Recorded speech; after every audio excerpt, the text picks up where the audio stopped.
বন্ধুরা, আমি প্রিয়া চলে এসেছি নতুন একটি গল্প নিয়ে। তাই আজকের গল্পটি শোনার আগে অবশ্যই হেডফোন ব্যবহার করো, কেননা আজকের গল্পটি শুনলে তোমাদের দাঁড়িয়ে যাবে, তোমরা স্থির হয়ে থাকতে পারবে না। তাহলে চলো আজকের গল্পটি শুরু করি। আমি হাসান। কলকাতা থেকে দূরে এক অজপাড়াগাঁয়ে আমি আমার বাবা আমার সাথে থাকি। আমার বাবা একজন ব্যবসায়ী ও গ্রামের চেয়ারম্যান। বয়স ৫৫। আমার বয়স ৩৩। ১৫ বছর বয়সে আমার বাবার বিয়ে হয়েছিল। আমার এখন বয়স ১৮। আমার মায়ের নাম তানিয়া বেগম, আর ৫ গ্রামের মেয়েদের মতো কিন্তু খুবই লাজুক ও বোকা। আমাকে জ্ঞান হওয়ার পর থেকে এখনও উঁচু গলায় কথা বলতে শুনিনি। আর বাবাকে তো বাঘের মতো ভয় পায়। আমি খুবই ভালোবাসি বাবাকে। আমরা তার চেয়ে বহুগুণ ভালোবাসে আমায়। আজ পর্যন্ত কখনো কড়া গলায় আমায় কিছু বলেনি। মা একটা সময় ভাবতাম অন্যরা আমার কাছে বোকা বাস আসন পায়, কিন্তু আমি পাই না কেন? কিন্তু এখন ভালো লাগে। যাই হোক, আমার আম্মা পৃথিবীর সবচেয়ে সুন্দরী বললেও কম হবে, কারণ আমার বয়সী একজন নারী আমার সমান সন্তানের এত কম বয়সে জন্ম দিলে শরীর ভাঙার কথা। কিন্তু মা সামান্য তা হয়নি। বাড়ির সব কাজ আমরা একা হাতে সামলাই। তবে ধানের বোতলে একজন কাকি এসে সাহায্য করে আমাকে। যাই হোক, আমার আম্মা বাড়িতে সালোয়ার কামিজ আর সুতির শাড়ি পরেন। আমার বাড়িতে এবং বাহিরের সব সময় নিজের পোশাক নিয়ে সংবেদনশীল। কখনো বাড়ির বাইরে যায় না। একান্ত প্রয়োজনে আব্বা নিয়ে না গেলেও বোরকা পরে যায়। আর বাড়িতে সর্বোচ্চ হলেও না বুকে গুলি কোমরে বেঁধে নেয়। আমার কাছে আমার সৌন্দর্য হঠাৎ করে প্রকাশ পায়। একদিন রাতে প্রস্রাবের চাপে ফেলে উঠে বাইরে যায়। আমাদের টয়লেট ঘর থেকে একটু দূরে।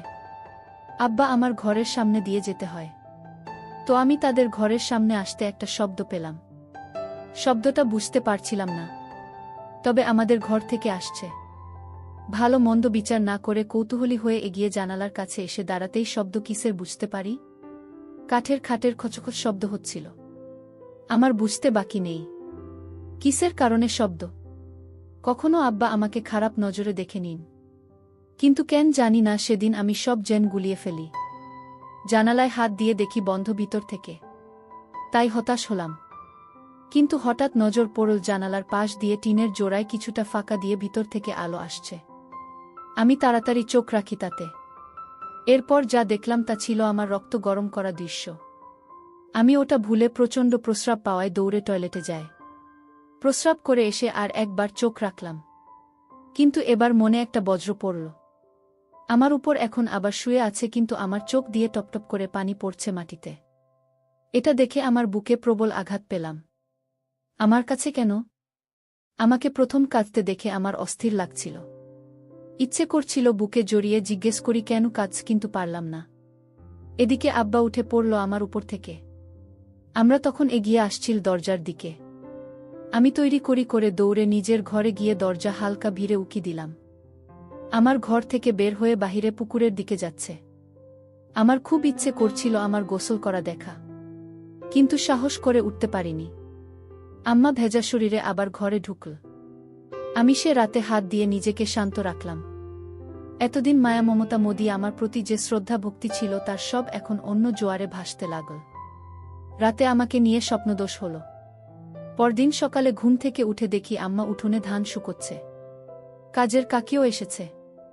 ধর্নার সময় শাড়ি তুলে হাঁটু পর্যন্ত তুলে পা দিয়ে হাঁটাচলা করে ধান শুকান আমার দিকে তাকাতেই বুকে ধুকপুকানি বেড়ে গেল। আমার গায়ে একটা সালোয়ার কামিজ। আমি এগিয়ে গিয়ে আমাকে জড়িয়ে ধরলাম।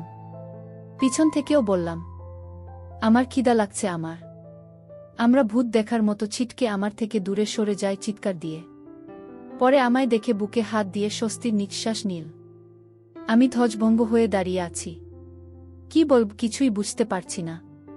আসলে কখনো আমাকে এভাবে জড়িয়ে ধরে নিবর হবার পর তাই ভয় পেয়ে গেছে। ওদিকে কাকে হা করে তাকিয়ে আছে বিষয়টা বোঝার জন্য। আমরা তখন আমার জীবনের অন্যতম অবাক করা কাণ্ড ঘটাল। জোর গলায় রাগের সুরে বলল, এমনই ধরো কিসের জন্য? এত বড় হয়েও তোমার জ্ঞান বুদ্ধি হয় নাই? আমার চোখে মুখে রাগ আর পানির ঝলকানি। আমি ভয় পেয়ে গেলাম আমার এই রূপ দেখে। আমায় তার প্রতি মনোভাব পুরো পাল্টে দিল। আমি প্রচণ্ড কষ্ট নিয়ে মুখ চোখে পানি নিয়ে মাথা নিচু করে ঘরে চলে গেলাম। তখন বাহিরে শুনতে পেলাম, কাকি বলছে, কি রে বুঝি তোর কি হয়েছে? জীবনে যে পোলারে একটু গলা উঁচু করা কত কোষ নাই, আইস কি কইরা এমনই বলি। আমার কোনো প্রত্যুত্তর পেলাম না। মন খারাপ করে সে যে ঘরে ঢুকেছি আর বের হইনি। ঘুমিয়ে পড়েছি। দুপুরে হঠাৎই একটা শব্দে ঘুম ভাঙল। ঘুম ভাঙতেই চমকে শোয়া থেকে উঠে বসে পড়ি। আম্মা আমার পাশে বসে অকাতরে কেঁদে চলেছে ফুপিয়ে ফুপিয়ে। আমি কি হয়েছে আম্মা? কান্দেন কেন? কি হয়েছে কনামারে? আমায় বুকে জড়িয়ে ধরে কাঁদতে লাগল বলে উঠল, আমাকে মাফ করে দাও বাবু। আমি আইস আমার বাবুর আরে বোকা দিচ্ছি। তুমি মন খারাপ করো না সোনা, রাগ করো না। আমি সকালে আমার সাথে এই আমাকে মেলাতে পারছি না। আমরা পরনের সকালে পোশাকি, তবে ঘাম ঝরানো শরীরে এখনো ধান লেগে আছে। আমার বুকে আমার মাথা, ঘামের গন্ধ খারাপ হয়, কিন্তু মায়ের গায়ে নাকি এক তৃপ্তি স্নেহের ঘ্রাণ থাকে। আমিও তাই পেলাম। আমার কান্না থামাতে আমি আমার হাত ধরে বললাম, আপনি আমার আম্মা, আপনার উপর আমি রাগ কেন? আপনি বলবেন না তো কে বলব? আমার ভুল করেছি তাই বকছেন? আমরা বলল, আমার মনটা খারাপ ছিল ময়না, তাই মাথায় কাম করতা ছিল না। বেলা তোমায় বলছি, আমারে মাফ কইরা দিয়ে পড়ান। আমি আপনি এসব বইয়ের নাম, আমি আপনাকে ভীষণ ভালোবাসি। আপনি এমন করলে আমি কষ্ট পাই। আপনার উপর আমার কোনো রাগ নেই। কান দেন না দয়া করে। আমার কান্না থামাতে কিছুটা। তখন বললাম, আমার খিদা লাগছে আমার। আম্মা হতো না, এই তো আসো আমার লাগে। আমার পোলারা সকাল থেকে কিছু খায় না, কি মুখ পুরি আমি। আমি আমার মুখ চেপে থামিয়ে বললাম, এসব করবেন না আম্মা, আমার কষ্ট হয়। বলে আমি কি এক সাহসিকতায় জানি না। আমার ছোট্ট একটা হামি দিয়ে বসলাম। সেকেন্ডের জন্য আমিও স্তব্ধ হয়ে গেলাম, কিন্তু আমার খানিক কোনো বিরূপ প্রতিক্রিয়া ছিল না। উল্টো আমায় অবাক করে আমার গালেও দিয়ে আমার সোনা বলে বুকে জড়িয়ে ধরল। আমি আকাশপাতাল এক হওয়ার মতো অবস্থা হয়ে গেলাম। আসলে কখনো এমন কিছু ঘটেনি এর আগে। সাধারণ তোমার সন্তানের ধরনের আচরণ স্বাভাবিক, কিন্তু আমাদের বিষয়টা ভিন্ন। এত বড় হয়েছি, কখনো এমন করিনি কেউ হঠাৎ করা একটু অস্বাভাবিক। কিন্তু আমার কান দিয়েও আমি অবাক। আমার হাত ধরেই বিছানা থেকে নেমে নিয়ে বাইরে উঠোনে এক পাশে গাছের নিচে বসিয়ে দিল। আমি গুলি করে বসলাম। আমরা তখন ভিতরে গিয়ে প্লেটে করে খাবার আনন। আমায় খাইয়ে দিল নিজ হাতে, মাঝে হঠাৎ আবার কে দিল। আমার দিকে চেয়ে আমার গালে হাত রেখে, আমি আবার কাঁদছেন। আপনি সব ভুলে যান। আমি না আপনার পোলা, আমারে ভালোবাসেন বলেই তো বকছেন, না হলে বকতেন না তো। আমি আমার চোখ মুছে দিলাম, তারপরও থামে না। আমি আর খাব না, আপনি কাঁদলে আমি উঠে চলে যাচ্ছি। তখনই আমার হাত ধরে বসিয়ে দিল, বল আচ্ছা আর কান্না, বসো বসো। আমি মার চোখ ভালো করে মুছে দিয়ে আবার ওহ আমি দিলাম। প্রথমবার দিয়ে সাহস বেড়ে গেছে। মা এবারও কিছু বলল না, মুচকি হেসে আমার প্রতি স্নেহ প্রকাশ করল। আমি বুঝলাম না, অপরাধবোধে আবেগী হয়ে গেছে বলে এই আচরণ। যাই হোক, স্বাভাবিকভাবেই নিলাম। খেয়ে উঠে গোসল করে এলাম নদী থেকে। বাড়িতে ঢুকে দেখি আম্মা গোসল করে কাপড় ছিল ওখানে। গায়ে একটা নীল শাড়ি, ভেজা চুলে গামছা বেঁধে খোপা করে কাপন আছে। তখনই আর এক কাহিনী ঘটল। আমার চোখ আটকে গেল মায়ের পেতে। জীবনে মার দিকে এভাবে তাকায়নি বলেই হয়তো এত সুন্দর আমার নজর এড়িয়ে গেছে এতদিন। আমি তাকিয়ে আছি এক ধানে পেটের দিকে। মা তখন আমায় দেখে ফেলে ও তাড়াহুড়া করে পেট ঢেকে ফেলে। আমার খুব লজ্জা পেয়ে বিষয়টাতে বিব্রত হলাম, মায়ের কাছে ধরা পড়ে। কিন্তু মা কিছু বলল না। কয়েকদিন চলে গেল। হঠাৎ আরেক দিন রাতে উঠেই টয়লেটে যায়। তখন আবার আমার কণ্ঠ ঘাটের কোচ শব্দ পেয়ে থমকে যায়। কেন জানি না, ভুলে গেছিলাম এই বিষয়টা। এই দুর্দিনের কথা ভেবে নিজেকে একবার গালি দিলেন কেন দেখলাম না। রীতিমতো জানালার পাশের ফাঁকা চোখ রাখতেই আবার সেই দৃশ্য। আমার চোখে মুখে ঠিক আগের মতোই নীরস জানি, একদম নিস্তেজ লাশের মতো পড়ে আছে। আর আব্বা আপনার মনে কাজ করে চলেছে। আমি আর সামলাতে পারলাম না, ওখানে হাত দিয়ে শান্তি করে নিলাম। কাজ শেষে আব্বা আগের মতোই উঠে দাঁড়িয়ে যায়। আমাকে দেখে আজ এক প্রকার রাগ হল। কেন এই বুড়ো যে আমার মতো এক রূপবতীকে পায় তা আমার বুদ্ধিতে আসে না। এই বুড়োর সাথে এমন মেয়ে বয়সী নারীকে মানায় না। থলথলে ভুঁড়িওয়ালা পেট নিয়ে কোনো লাভই হচ্ছে না। তা ক্লাস 1-এর বাচ্চাদের ও বুঝতে বাকি থাকবে না। আমার খাট থেকে নেমে আঁচল ঠিক করতে লাগল। আমি বুঝলাম বের হবে। তাই দ্রুত ঘরে গিয়ে দরজায় উকি দিলাম। আমরা দরজা খুলে বের হল। দরজা খুলে হঠাৎ কেন জানি না থেমে গেল কিছু সময়। এরপর হঠাৎ মুচকি হেসে মুখটা লাজুকতা করে হাতে থেকে লজ্জা প্রকার দিল। আমি বুঝলাম না কেন এই কাণ্ড। মাত্র যে নারী তার অপূর্ণ কর্মকাণ্ড সেরেছে সে কিভাবে এমন খুশি। যাই হোক 7-5 ভাবতে ভাবতে আমার আসার অপেক্ষা করছি। দেখি আম্মা বাথরুম থেকে ঘরের দিকে আসছে। এমন সময় আমার চোখ উল্টে যাবার জোগাড় হলো আমাকে এই অবস্থায় দেখেন। আমি কখনো কল্পনাও করিনি আমার এরূপ দর্শনের সৌভাগ্য আমার হবে। উঠোনের বাতি জ্বলছে। সেই আলোয় আমার গায়ে পানির বিন্দু চকচক করছে হীরের মতো। হঠাৎ আমার ঘরের সামনে এসে থেমে গেল। আমার দিকে আমার মুখ। আচমকা হাত তুলে আডমোড়া ভাঙার মতো করল। আর তার জন্য আরও ভাল লাগছিল। হঠাৎ আবার ঘুরে দাঁড়ালাম। এটা দেখে আমার ঘুম সারা বাড়ি অবস্থা। আম্মা ঘরের ভিতরে ঢুকে গেল। এদিকে আমার কি আর শান্ত থাকার জো আছে? আজও আমি হাত দিয়ে নিজেকে শান্ত করে নিলাম। সকালে উঠে দেখি অনেক বেলা। রোদের আলোয় ঘুম ভাঙল। উঠে বাইরে বেরিয়ে দেখি কাজের কাকি আর আমার গল্প করছে আর ধান সিদ্ধ করছে। আমি গিয়ে তাদের সামনে দাঁড়ালাম। কাকে বলল আপনি উঠছেন? এত বেলা কইরা কেউ ঘুমায়? আমি মুচকি হাসলাম। আম্মা জামানি হাত মুখ ধুয়ে আস, খাইতে দিই বলেই আমায় অবাক করে দিয়ে কাকে সামনে আমার হাত ধরে নিজের দিকে টেনে হামি দিল ও মাথায় হাত বুলিয়ে দিল। আমি অবাক, ওর সাথে লজ্জাও পেলাম। কাকির সামনে বলে, আমি চলে যাই, হাত মুখ ধুয়ে শেখাই। গ্রামে একটু ঘুরে বাড়ি এসে দেখি কাকি চলে গেছে।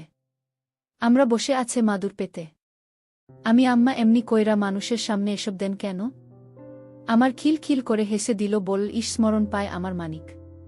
কেন খারাপ লাগে? আমি খারাপ কেন লাগবে? কিন্তু মাইন সামনে এসব ভাল লাগে না। আপনি এমন করবেন না। আমার ইচ্ছা ময়নার করুন না। এখন কি খাইবা? আমি মনে মনে বলি তোমাকে খাব, কিন্তু তা তো আর বলা যাবে না। তাই বললাম আপনি আমাকে ভাত খাওয়াই দিবেন আম্মা। আম্মা দিব না কেন? আমি এখনই আসছি। আমরা ভিতরে গিয়ে খাবার নিয়ে এল। বসার সময় বলল, এই গরমে এসব বস্তু কিংবা আছো কেন? সাত খোল। গরমে আর গায়ে কিছু দেওয়া লাগবে না। বেডা মানুষ খালি গায়ে থাকলে কিছু হয় না। আমি শার্ট খুলতে খুলতে একদম স্বাভাবিকতা নিয়ে প্রশ্ন করলাম, জেন বুধ ছেলে। আমি আচ্ছা মা, আপনার গরম লাগে না? আপনার গায়ে তো আমার থেকেও বেশি কাপড়। আমরা মুচকি হেসে লোক নাগালে দিয়ে বল, বেশি মানুষের এমন কইরা থাকুন লাগে শোনা। আমি কেন? বেড়া গোশরীর আছে বেগনাই। এমন কেন? আমার প্রশ্ন শুনে মুখের ভাব ভিন্ন রহস্যময় করল, কিন্তু উত্তর দিয়ে বলল, কিছু কারণ আছে। সোনা বেরি আরবের আগত এক না। তুমি খালি গায়ে থাকলে কোনো কিছুই হইব না, কিন্তু আমি খালি গায়ে হলে সবাই ফ্যালফ্যাল কইরা চাইয়া থাকব। আমি কেন যাইয়া থাকব? কেন? আমরা এক দুই একটু নাছোড়বান্দা অবস্থায় পড়ে গেছে, কিন্তু সে কেন জানি না আমায় থামিয়ে অন্য কথা বলছে না। আমার প্রশ্নের উত্তর দিচ্ছে। কেন করছে সেটা আমার কাছে বিষয় না। আমার ভালো লাগছিল তাই আমিও বলেই চলেছি, আম্মা আচ্ছা তোমার বুক ই বুক বড়। বেরি গোবর বুক থাকে, তাই চাইতে থাকে। আমি আবারও বুঝিয়ে বলি, বুক তো আছে। বেরি মাইন্সের বুক থাকে বাচ্চাকে দুধ খাওয়াতে। এই থেকে রাখুন লাগবে কেন? আমার কথায় 1 সেকেন্ড চুপ করে বল, দুধ খাওয়ানোর জায়গা। কিন্তু এটা হল সুন্দর একটা জিনিস যা বেড়ানো দেখার লাগে না। আমি তো দেখছি কত। আমি তো আপনার দুধ খাইয়ে বড় হয়েছি। আমরা প্রথমে অবাক হলেও আমার কথার মানে বুঝে বল, তুমি আমার পোলা ছোট থাকতে সবাই সন্তানদের দুধ খাওয়ায়, তুমি দেখলে সমস্যা নাই। আমি এবার মাত্রা ছাড়িয়ে একটা প্রশ্ন করলাম, আচ্ছা মা, এখন আপনি আমার দুধ খাওয়ান না কেন? আমার চোখ বড় করে বিস্ময় প্রকাশ করল, কিন্তু রাগের না, অবাক হয়ে। ভেবেছে আমার উত্তর দেবে না, তবে আমার ধারণা ভুল প্রমাণ করে বলল, এখন তো আমার নাই শোনা। আমি আমার বুকের দিকে আঙুল ইশারা করে বলি যে আছে। নাই কোন কেন? নাকি আমি বড় হয়েছি দেখে আমায় আর ভালোবাসে না? আমার প্রশ্ন শুনে হেসে দিয়ে বলল, পাগল পোলা আমার। মায়া ঘোষ মিলে বাচ্চা হওয়ার কয়েক বছর পর দুধ শেষ হয়ে যায়। আমি তো সুযোগ পেয়ে ধরে বসি। আমি দেখছি আপনার আছে, আর আপনি কোনো নাই। ততক্ষণে আমার খাওয়া শেষ। আমার হাত ধুয়ে ফেলেছে। আম্মা, আরে পাগল পোলা, এই বুকের ভিতরে রোশনাই, না হলে কি তোমায় না খাওয়া রাখতাম? আমি আমার কথা শুনে আকাশ থেকে পড়লাম। আমরা এত সহজে কথাগুলো বলছি যে আমার সাথে নিত্যদিনের। তাই আমি বুঝলাম মা আমার কথায় রাগ করছে না। আমি এগুলো তাহলে এতবার কেন? আমরা এবার চোখ বড় করে ছদ্মবেশী হাসি চেপে বিস্ময় প্রকাশ করল, আর কোনো কথা বলল না। কিন্তু হঠাৎ উঠে পড়ল। আমি ভয় পেয়ে গেলাম আমরা করেছে কি না ভেবে। আমার দীঘা বাড়ি বলো আর সবার সাথে। আমি ভয়ে ভয়ে উঠে দাঁড়ালাম। আমায় হাত ধরে তার ঘরে নিয়ে গিয়ে দরজায় খিল দিয়ে চোখের পলকে আঁচল ফেলে দিল। এই অবস্থা দেখে আমায় আসমান জমিন সব এক হয়ে গেল।